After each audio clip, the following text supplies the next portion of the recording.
চলে এসেছি। আমাদের বিমানটি পশ্চিমবঙ্গের মাটিতে ল্যান্ড করার কথা ছিল, কিন্তু বিমানের পাইলটের পাশা বেঁকানো হওয়ার কারণে আমরা মাটিতে ল্যান্ড করতে পারছি না। তাই আমাদের প্যারাশুট দিয়ে জাম্প করতে হবে। বর্বন, আপনি জাম্প করার জন্য রেডি তো?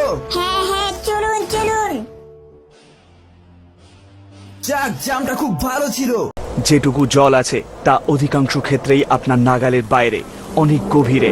তবে মরুভূমিতে কখনো কখনো ছোটখাটো ঝর্ণা মাটির উপরে উঠে আসে, তবে তা দেখে বোকা হয়ে যাবেন না। হতে পারে তা চোরাবালি।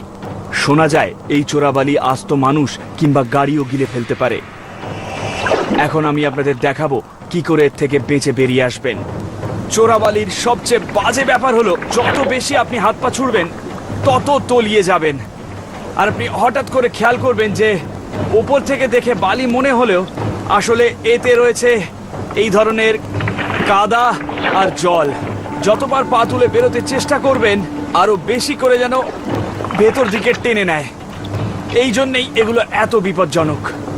চোরাবালিতে পড়ে মানুষ মারা যায়, তার কারণ এ শুধু আপনাকে গিলে ফেলে তাই নয়, আপনাকে বেরোতেই দেয় না। আর তার সাথে এই সূর্যের মারাত্মক তেজ। ওকে, এবার এর থেকে বেরোনোর চেষ্টা করতে হবে। নিঃশ্বাসে নিয়ন্ত্রণ রাখুন আর বুকে চাপ দিয়ে এইভাবে ওপরে ওঠার চেষ্টা করুন। বাদরের মতো হামাগুড়ি দিয়ে বেরিয়ে আসবো।